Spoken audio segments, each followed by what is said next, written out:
Wow. So Mike Johnson is completely losing his mind over the Senate unanimously passing the discharge petition for the Epstein files, and it's very odd. I've never seen someone be so upset over a piece of legislation that they voted for passing. That seems to not make any sense. And so a lot of people are wondering, what is going on here? And I honestly don't think anyone knows yet what is going on. Something could change even by the time this video hits. But I have some suspicions, and one of my suspicions is that historically, and a lot of you may know this, historically, the Senate is a much more serious, deliberative body, legislative body than the House. It's literally designed that way. It's by design. From George Washington himself. I looked up this bit of information. George Washington famously told Thomas Jefferson that the Senate was meant to cool House legislation just as a saucer cools hot tea. And I had known this, and I looked it up to double check it, the verbiage of it, because I couldn't remember word for word what it was. The House, elected every 2 years, was meant to be immediately responsive to the people. And this is the reason the Senate has 6-year terms. It was intended to make longer, more strategic decisions. That is the whole purpose. And even that is shown in sort of the personalities of the people in the House and the Senate. People in the Senate are much more serious. And that's not to say that there's not some quacks in the Senate, because there certainly is. But the House is a full-blown nut house, for lack of a better word. And it always has been.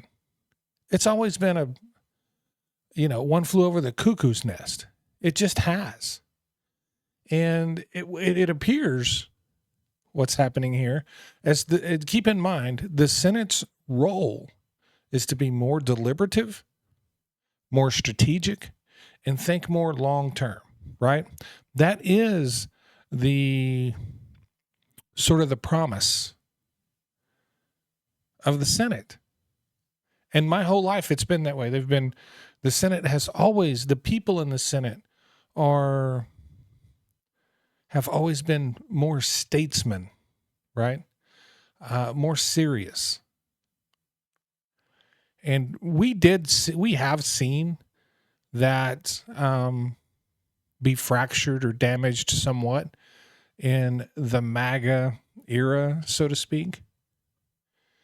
But it appears to me that the House was sort of playing a game here, or more specifically, Mike Johnson, playing some sort of end run game with Donald Trump.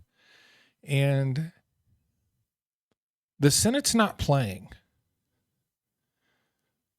The Senate is not playing. And I think what we're seeing here, because they rushed this vote, and Mike Johnson had spoken to Thune, the majority leader in the Senate, and he wanted these amendments that he could not change in the House because it was part of the discharge petition. So Mike Johnson couldn't change it.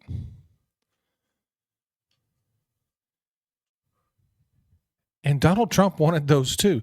You have to understand, when Mike Johnson speaks, most of the things he's saying is what's filtered through him from Donald Trump.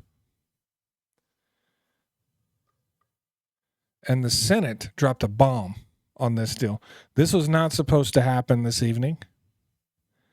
The Senate was not supposed to rush into the upper chamber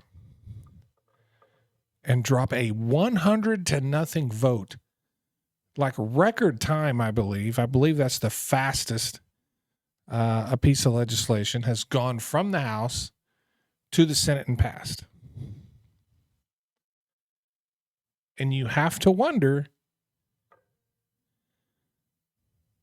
is the Senate have they finally had enough of Donald Trump?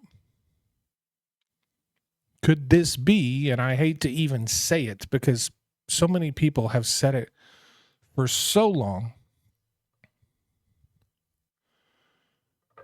could this be the beginning of the end?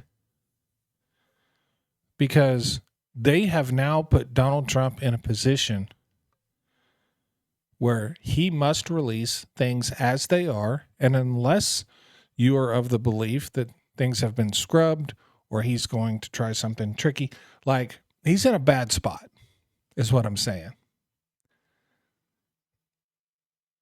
They wanted those amendments in there, in my opinion, to cover up, because the amendments were that a lot of these names would be redacted. I'm not talking about survivors' names. I'm talking about people that they have deemed innocent. They wanted their names redacted.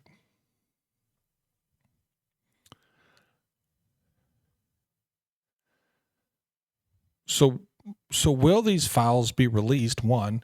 2, will they be released as per the discharge petition? 3, will Trump use his power to launch investigations, his newfound power that he's not even supposed to have, to sort of quell or to sort of put a damper on what gets released, to help cover up, right? Is he just going to veto it? I don't think that's a thing. I don't think he vetoes. It did pass with a veto-proof majority. He can still veto it and make them vote on it again. I don't think he does that. But it has put him in a bit of a position, because now Congress has passed the legislation for these files to be released in a very specific manner. And they didn't want to release the files in the manner in which it passed. So the Senate has landed a major haymaker, not only against Mike Johnson, and keep in mind, this could be the end of Mike Johnson's speakership right here. This could be the end. The odds of this being the end of Mike Johnson's speakership is much greater than this being the beginning of the end of Donald Trump. Because Mike Johnson is in a bind. But he is very loyal to Donald Trump, and that gets you a long way in this day and age.